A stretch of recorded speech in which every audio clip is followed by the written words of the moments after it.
कांग्रेस सरकार ने पिछले वक्त में इस प्रॉपर्टी का सही यूज नहीं किया और सही यूज न होने की वजह से इस पर कब्जे होते रहे, सरकारों के भी और प्राइवेट लोगों के भी।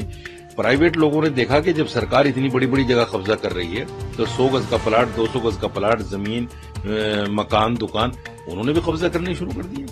और वक्फ बोर्ड के पास कोई ऐसी ताकत, कोई ऐसी पावर नहीं है कि किसी को कब्जे से छुड़ा सके। देखिए, वक्फ बोर्ड पर जो भी फैसला सुप्रीम कोर्ट का आया है, ये तवक्को के खिलाफ है, जैसी हमें उम्मीद थी। दूसरी बात यह है कि सरकार के पास रहते हुए जमीन महफूज नहीं रह सकती।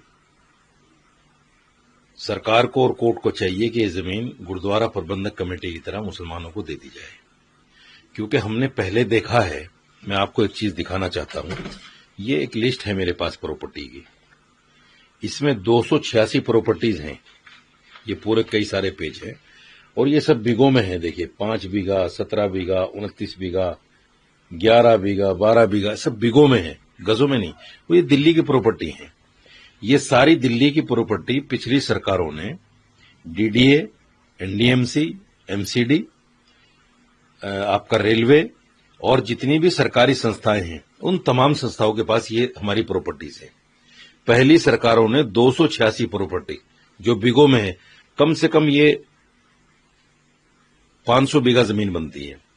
500 बीघा जमीन की अगर आज के रेंट के हिसाब से किराया ही हम माने तो हजारों करोड़ रुपया होता है।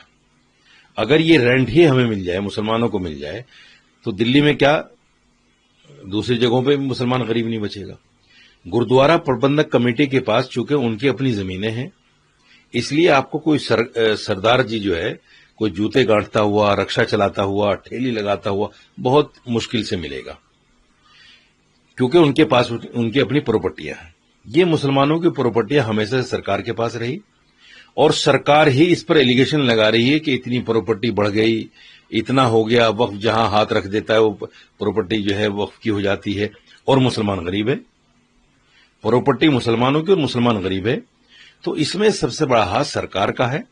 कांग्रेस सरकार ने पिछले वक्त में इस प्रॉपर्टी का सही यूज नहीं किया और सही यूज न होने की वजह से इस पर कब्जे होते रहे, सरकारों के भी और प्राइवेट लोगों के भी।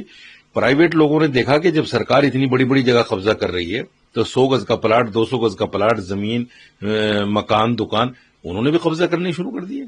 और वक्फ बोर्ड के पास कोई ऐसी ताकत, कोई ऐसी पावर नहीं है कि किसी को कब्जे से छुड़ा सके। अभी 1995 में अमेंडमेंट आया था जो 2013 में जाके लागू हुआ। उसमें सिर्फ एक सीओ को पावर दी थी 54 के नोटिस की, कि आप ये नोटिस दीजिए पहले किसी भी काबिज को और उससे कहिए भाई या तो किराया दो, ये जगह खाली करो। अगर वो किराया देना शुरू करता है सर्किल रेट के हिसाब से तो ठीक है, नहीं तो उससे आप खाली करा सकते हैं। ये पावर मिल गई थी, लेकिन उसको नए कानून में उसको भी खत्म किया जा रहा है। दूसरे ये है कि वक्फ बोर्ड के अंदर मुसलमान हिंदुओं का होने का क्या मतलब है, जब राम मंदिर ट्रस्ट में किसी मुसलमान को आपने नहीं रखा। जितने भी आपके मंदिर हैं उन तमाम की कमेटियों में कोई मुसलमान नहीं है, तो फिर वक्फ बोर्ड में, वक्फ बोर्ड की जगहों की जो कमेटी बने उसमें हिंदू का क्या मतलब है। ये तो कहीं ना कहीं मुसलमानों के साथ और मुसलमानों की प्रॉपर्टी के साथ बिल्कुल अन्याय है। तीसरे जो है, कलेक्टर को पूरी पावर दे रही थी गवर्नमेंट कि कलेक्टर जिसको कह देगा वो जमीन वक्फ बोर्ड की है और जिसको कह देगा नहीं है। तो सुप्रीम कोर्ट ने उसमें भी थोड़ी राहत दी है। अंतरिम ऑर्डर तक ये राहत है सारी। इसको हम जी सुप्रीम कोर्ट ने ये इस धारा पर भी रोक लगा दी है जिसमें कलेक्टर ये तय करता है कि कोई संपत्ति वक्फ है या सरकारी। कोर्ट ने साथ में सर ये भी कहा है कि नागरिकों के व्यक्तिगत अधिकारों पर हमला होगा और सत्ता के अलगाव के सिद्धांत का उल्लंघन होगा। बिल्कुल। देखिए, वही है कि अगर आप किसी कलेक्टर को ये बात सौंप देंगे, जैसे ट्रिपल तलाक कानून लेकर आए और उसमें एक पावर दे दी पूरी कलेक्टर को कि भाई वो जिसको ये सोच लेगा कि हाँ इसने ट्रिपल तलाक दिया है उसको जेल हो जाएगी, या औरत को कह दिया कि आप साबित कर दो कि तलाक हो गई तो उसको जेल हो जाएगी। कलेक्टर चूंकि सरकार का नौकर होता है, सरकार के अंडर में काम करता है, वो सरकार के खिलाफ तो नहीं जा सकता।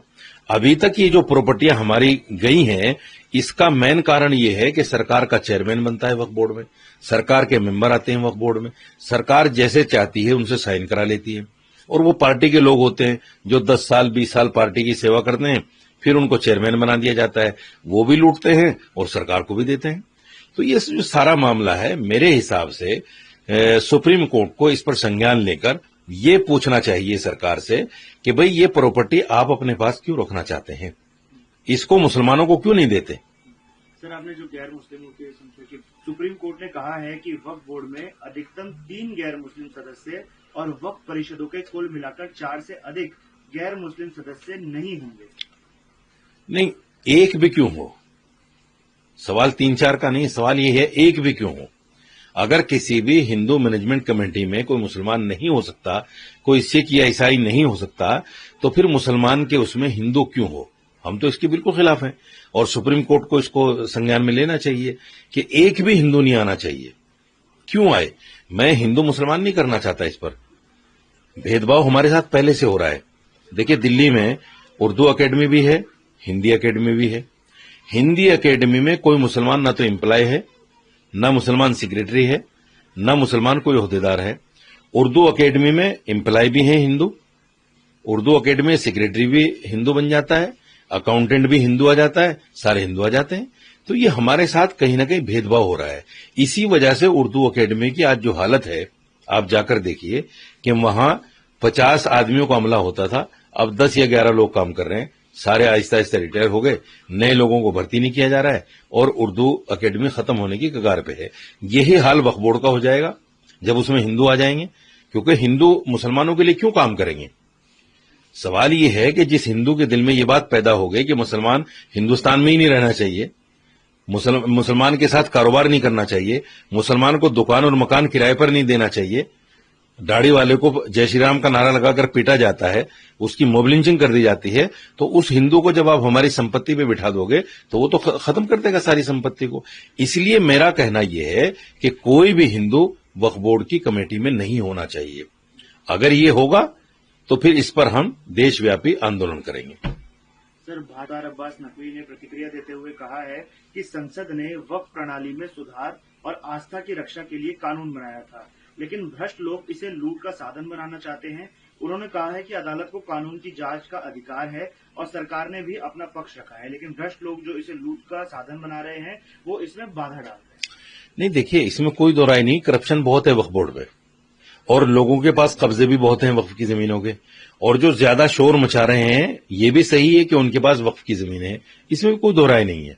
लेकिन सरकार को ईमानदारी के साथ करप्शन के खिलाफ काम करना था, उन नाजायज कब्जा करने वालों के खिलाफ करना था जो वक्फ की संपत्ति लिए बैठे हैं। सरकार ने तो जो पुराना कानून था उसको भी खत्म करने की बात कर ली।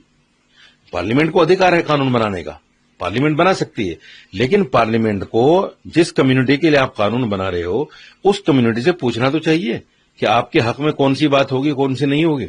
आप अपने तौर से कोई भी काम करोगे तो वो कमेटी के हक में थोड़े, कम्युनिटी के हक में थोड़े ही जाएगी। इसलिए ये सारी चीजें पैदा हो रही हैं क्योंकि सरकार ने मुस्लिम कम्युनिटी से नहीं पूछा, और अगर पूछा भी होगा तो ऐसे लोगों से पूछा होगा जो न हिंदू न मुसलमान, नाम के मुसलमान हैं और इस्लाम को प्रैक्टिस में नहीं लाते हैं। तो वो क्या बताएंगे इस बात को, क्या जायज है क्या नाजायज है।